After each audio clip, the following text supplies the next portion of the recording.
We, African heads of state, must stop behaving like puppets that dance every time the imperialists pull the strings.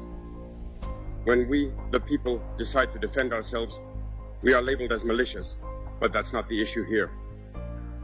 The problem is seeing African heads of state who bring nothing to these people who are fighting, but who sing the same tune as the imperialists, by labeling us as militias, thus calling us men who do not respect human rights. What human rights are we talking about? We are outraged by this, and it is shameful.